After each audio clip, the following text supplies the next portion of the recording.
ভাঙল পাহাড়, ডুবল নদী, শোক গান ঠোঁট ভরে, দীর্ঘ দুঃখ বইয়ে দিয়ে মেঘ ফিরেছে ঘরে।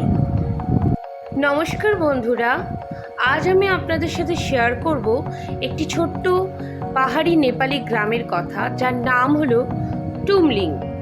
এটি নেপাল এবং ভারতের সীমান্তেই এই গ্রামটি, এবং সান্দাকফু ট্যুর করতে গেলে আমাদের কিন্তু এই গ্রামটাকে ক্রস করে যেতে হবে।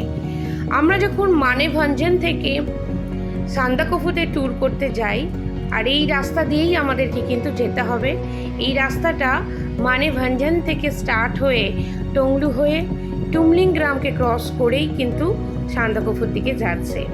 এই টুমলিং গ্রাম সমুদ্রপৃষ্ঠ থেকে প্রায় 10,000 ফিট উচ্চতায় অবস্থিত। এখানে কিন্তু সারা বছর অল্প বিস্তর ঠান্ডা থাকেই, আর এর প্রাকৃতিক সৌন্দর্য চারিদিক শুধু সবুজে ঘেরা। আর মাঝে মাঝে সাদা সাদা পেঁজা তুলোর মতো মেঘগুলো উড়ে চলে যায়, আবার কখনো কখনো কালো কালো মেঘ এর চারপাশ দিয়ে ঘিরে রাখে এই গ্রামটাকে। এই গ্রামে মাত্র গুটি কয়েক ফ্যামিলি আছে যারা কিছু হোমস্টে চালায়, আর আমরা যারা ট্যুরিস্ট তারা এই হোমস্টেতেই এসে স্টে করি। কেউ কেউ আবার এখানে এসে ঘুরে চলে যান, আবার কেউ কেউ এখানে এক রাত্রি হলেও স্টে করে। কারণ এখানকার যে প্রাকৃতিক যে সৌন্দর্যটা মানে এতটাই অপূর্ব, সেটা আপনি চোখে না দেখলে ভাবতে পারবেন না।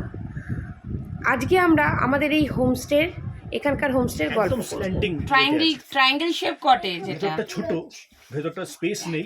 এটা হলো আমাদের হোমস্টের রুম, যেখানে আমরা সবাই মিলে বসে গল্প করছি, একটু আড্ডা দিচ্ছি ইভিনিং স্ন্যাক্স খেতে খেতে। আর হোমস্টের নাম হলো শেরপা পাশাং। মানে আমি যেরকম দেখেছিলাম আর কি টুমলিং এর ব্যাপারে, গুগলে কিংবা এইসব জায়গাতে, তো একদম ওই জিনিসগুলো এখানে দেখলাম। এত সুন্দর, মানে যেটাকে বলে সানকিস্ট ট্রেইল, যেরকম দেখলাম এখানে সানকিস্ট ট্রেইল, এত সুন্দর চলে যাচ্ছে রাস্তা, অদ্ভুত। নিচে খাদ, আর মানে রাস্তার একটা সাইড হচ্ছে ইন্ডিয়া, একটা সাইড হচ্ছে নেপাল। তো আমরা now we are on the side of Nepal, হ্যাঁ, কিন্তু জাস্ট ইন্ডিয়ার সাইডটাও দেখা যাচ্ছে, হ্যাঁ। আর we are surrounded by mountains. তো we are at a height of around 10,000 feet and above. 10,000 ফিটেরও বেশি আছে, তাই না? একদম। আর একদম এখানে মানে আপনাকে একটা বলি আপনাদের, যে if you want to feel like to get away from things, বলে না, to get away from things, তো এখানে এসে দ্যাট পারফেক্ট প্লেস। অনেকের এই জায়গাটা ভালো না লাগতে পারে, কারণ আপনাদের এখানে যেরকম নর্মালি আমাদের শহুরে লোকেরা যেরকম হয়ে থাকে, হ্যাঁ, তো we need something like WiFi or shopping malls, gymnasiums. এখানে সেই মানে মেন হচ্ছে যে এখানে কোনো ক্রাউড নেই, আর খুবই শান্ত পরিবেশ, অফবিট, এটা একটা অফবিট। আর যে বিশাল যে হাইফাই দোকান আছে, যে আমরা ঘুরবো সন্ধ্যের পরে হয়, এগুলো কিছু না। এখানে নর্মালি মানে আপনারা আসবেন, নিজেদের মতন একটু টাইম স্পেন্ড করবেন, বন্ধু বা ফ্যামিলি, সেইভাবে সেরকম একটা পরিবেশ আছে এখানে। খাওয়া দাওয়া করা, মানে ফ্রেন্ডদের সাথে বসে গল্প করা, মজা করা, তো ফ্যামিলিকে টাইম দেওয়া। It's a hermit's life. Hermit যে বলে সেজ, যেরকম মানে ঋষি মুনিরা যেরকম থাকে আর from things like soldiers sometimes stay. আপনি যদি সোলজার্সরা যারা হাই অল্টিটিউডে থাকে, often they don't get any kind of Wi-Fi connections or mobile network থাকে না, হ্যাঁ। তো এখানেও সেরকম, ঠিক আছে। আর কিন্তু খাওয়া দাওয়া পারফেক্ট, হ্যাঁ, জল টল সব ঠিক আছে। এমনকি ইলেকট্রিসিটিও এখনও পর্যন্ত by the grace of God ঠিক আছে, কারণ আপ ডাউন করতেই পারে কোনো সময় ইলেকট্রিসিটি। আমরা মানেভঞ্জনে ছিলাম, সেখানে খুব আপ ডাউন করেছিল, হ্যাঁ, কারণ অনেক সময় কারেন্ট ছিল না, কিন্তু এখানে কিন্তু এখনও পর্যন্ত ঠিকঠাক আছে, হ্যাঁ। আমার ছেলে দুষ্টুমি করেই যাচ্ছে। আর মানে একদম you are surrounded by mountains on all sides, একদম in the lap of nature, যেটাকে বলে। আমরা অনেক ফটোজ, আমরা যে হোমস্টেতে ছিলাম সেটার নাম তো শেরপা পাশাং। এছাড়া শিখর লজ বলেও একটা হোমস্টে আছে। ইভেন আরও অনেক সুন্দর সুন্দর 4-5টা হোমস্টে আছে। আমি সমস্ত হোমস্টের নাম, ফোন নাম্বার আমার ভিডিও ডেসক্রিপশান বক্সে দিয়ে দেবো। আপনারা ডিরেক্ট কন্ট্যাক্ট করে ওদের সাথে ওখানে চলে যাবেন, কোনো অসুবিধা হবে না, কারণ ওরা খুব ভালো। ওখানকার লোকেরা, নেপালি লোকেরা নর্মালি খুবই ভালো হয়ে থাকে, পাহাড়ি যারা লোক হয়ে থাকে।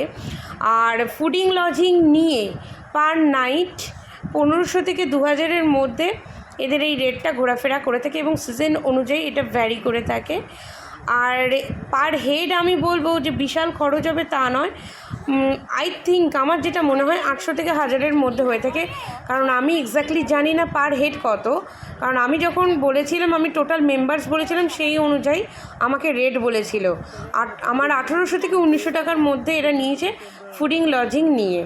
তো আপনারা ডাইরেক্ট মানে ওদের সাথে কন্ট্যাক্ট করে ওখানে যাবেন, কোনো অসুবিধা হবে না। ওখানকার খাওয়া দাওয়া নিয়ে কোনো অসুবিধা নেই, থাকা নিয়েও কোনো অসুবিধা হবে না। হ্যাঁ, হাইফাই কিছু পাবেন না হয়তো হোটেল যেরকম হয়ে থাকে, কিন্তু মানে পাহাড় বা নেচার যে ভালোবাসবে, সেই ভালোবাসা নেচারের যে জিনিসটা, সেটা কিন্তু ওখানে পাবেন এবং কোনো অসুবিধা হবে না। ইলেকট্রিসিটি আছে, তবে আরেকটা জিনিস সেটা হচ্ছে ওখানে নেটওয়ার্কের প্রচণ্ড প্রবলেম, নেটওয়ার্ক পাবেন না।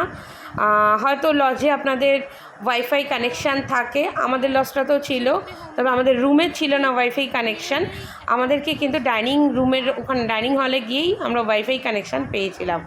আদারওয়াইজ আপনাদের কিন্তু একদম ওখানে নেটওয়ার্ক থাকে না, আমি যেটা ফেস করেছি। বাট কোনো অসুবিধা নেই, একটা রাত নেচারের সাথে আরামসে থাকাই যায়, ওয়াইফাই ছাড়া, ফোন ছাড়া। এখানে জাস্ট যারা ট্রেকিং করতে করতে আসে, স্টে করে, অনেকেই স্টে করেছে, হয় যে সান্দাকফু যাওয়ার পথে, আবার কেউ সান্দাকফু থেকে ফেরার পথে। আমরাও সান্দাকফু থেকে যেতাম হয়তো, কিন্তু যেহেতু আমাদের সাথে একজন মানে 4.5 বছর ছোট বাচ্চা আছে না, তো আমরা ভাবলাম যে সান্দাকফুটা might be a bit risky. আদৌ রিস্ক হয়তো কিছুই হতো না, কিন্তু আমাদের একটা মনে একটা সংকোচ এসেছিল, তখন একটা মাইন্ডের চিন্তা এসেছিল, স্বাভাবিক। এখন তার হবে না বল, ঠিক আছে, নেক্সট টাইম আসা যাবে, নেক্সট টাইম আমার বাচ্চা আসাই যাবে, খুব বেশি দূরেও না, রাস্তাও ঠিক আছে, আর এমন কিছু অসুবিধা নেই। কারণ আমরা কিছু ড্রাইভার গুলো তো নেপালি ড্রাইভার, ওদের হাতও খুব পোক্ত হয়। আমরা কিছু ভাবি, ভগবান কিছু আলাদা ভাবে, জানি না কি আছে না আছে, নেটওয়ার্ক নেই, ঠিক আছে, বাট যদি যখন খেতে যাচ্ছি তখন ওইটুকু ফোনে ওয়াইফাই ওইটুকু পাওয়া যাচ্ছে, বাদ বাকি ফোনে নেটওয়ার্ক পর্যন্ত নেই। আমাদেরকে একটু ওয়াইফাইটা দিচ্ছে বলে একটু ফ্যামিলির সাথে জাস্ট কন্টাক্ট করে বলে দিলাম যে আজকে নো কানেকশন নেই, আজকে তো পুরো একদমই কানেকশন নেই। কালকে যেটুকু পেয়েছি আজকে সেটুকুও নেই। তো যখন যাচ্ছি খেতে তখন একটু পাওয়া যাচ্ছে, বাদ বাকি ফোনে নেটওয়ার্ক অবধি নেই। যে মানে ওগুলো সব স্ল্যান্টিং, তো স্ল্যান্টিং রুফগুলো একদম স্ল্যান্টিং আর উডেন, পুরোটাই উডেন। আর এখানে স্ল্যান্টিং হওয়ার একটাই কারণ হচ্ছে, কারণ যখন স্নোফল হবে, হেভি স্নোফল হবে কিংবা রেইন হবে, তখন ওইটা জলটা কিংবা স্নোটা ইট উইল স্লাইড করে পড়ে যাবে। ওটা মানে ওটা কাউকে আলাদা করে তো স্নোফল হয়ে থাকে। টুমলিং এখানে নভেম্বর ডিসেম্বর করে হেভি স্নোফল হয়, ঠিক আছে। তো সেই জন্য এটা এরকম ভাবে বানানো হয়েছে। সান্দাকফুতে এবছর ভালো মানে প্রচুর বরফ পড়েছিল সান্দাকফুতে। বরফ এখন তো দেখা যাবে না, নভেম্বর ডিসেম্বরে ফুল বরফ থাকে। এখানকার যারা আছে তারা সবাই বলছিল, তো ওয়েদার খুব ভালো। হ্যাঁ, ওয়েদারটা ভালো থাকে। আর কি যেন বলছিল, সেই গাড়ির চাকার মধ্যে চেন লাগিয়ে ওরা তারপরে গাড়ি উপরে ওটা একটা নরমাল প্রসিডিউর, ঠিক আছে, যে যখনই আমি যাতে স্কিক না করে গাড়ি। হার্ড ফ্রম সোলজার্স অলসো, যারা লেহ লাদাখ এসব সাইডে পোস্টেড থাকে, কাশ্মীরে, তো তারা যখন যেখানে খুব হেভি স্নোফল থাকে ট্র্যাকের উপরে, তো চাকার মধ্যে আমি কাশ্মীরেও দেখেছি, তো রাস্তা মানে গাড়ি যখন যাবে না, ওই স্নোফল মানে স্নো গুলো তো সরাতে পারে না অনেক সময়, ওই চেন কেটেই যায় ওরা।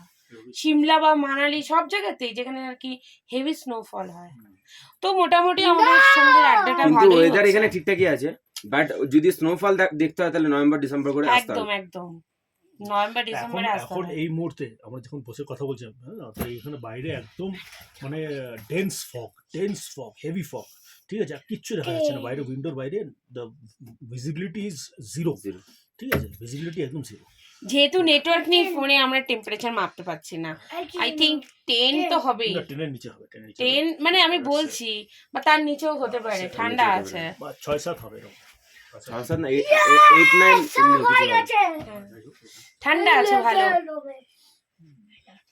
ঠিক আছে বন্ধুগণ, আবার পরে গল্প হবে, তখন আবার আপনাদের সাথে, মানে এটা হচ্ছে মোটামুটি আমাদের একটা সুন্দর গল্প হলো। মনে রাখবেন জায়গাটার নাম হচ্ছে টুমলিং সম্পর্কে একটু আপনাদেরকে বলা হলো। একটা ছোট্ট ভিলেজ একটা, ঠিক আছে, ম্যাক্সিমাম 15 থেকে 16টা ফ্যামিলি এই ভিলেজে থাকে। ম্যাক্সিমাম এরা সব শেরপা যারা মাউন্ট এভারেস্ট। আর কস্ট যে বিশাল হাইফাই তা না, মেইন কস্টটা হচ্ছে গাড়ির, আর আদার্স আর কিছু নেই।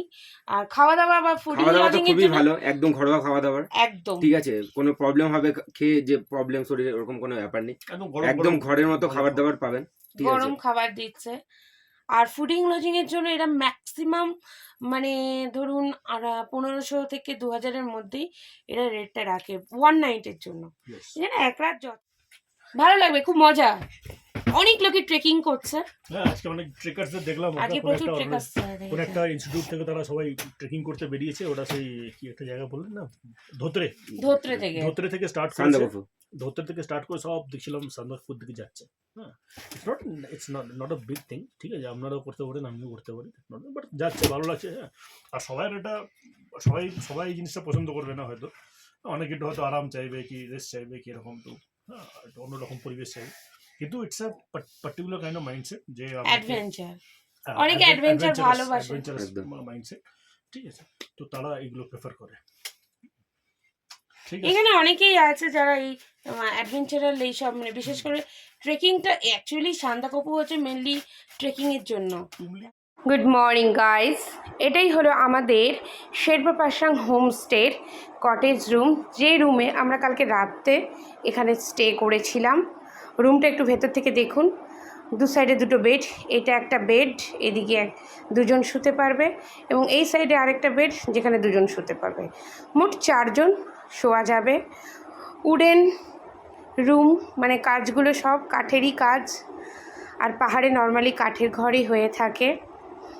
ট্রায়াঙ্গেল শেপ রুম, দেখতে পাচ্ছেন এটা হচ্ছে বাথরুম মানে টয়লেট। এখানে সমস্ত সুইচগুলো আছে। ব্যবস্থা খুবই ভালো, খাওয়া দাওয়া এবং থাকার ব্যবস্থা খুবই ভালো। অল্প খরচের মধ্যে খুব ভালোভাবেই থাকা যায়। আমার তো খুবই ভালো লেগেছে। আমি বলবো আপনারা এখানে এসে একবার থেকে যেতে পারেন, একবার নাইট স্টে করে দেখতে পারেন। আশা করি আপনাদেরও সবার ভালো লাগবে। আজ আমরা এখান থেকে মুভ করছি, মানেভাঞ্জান যাব, তারপর দেন ওখান থেকে আমরা লেপচা যাব। তো চলুন বেরিয়ে পড়ি।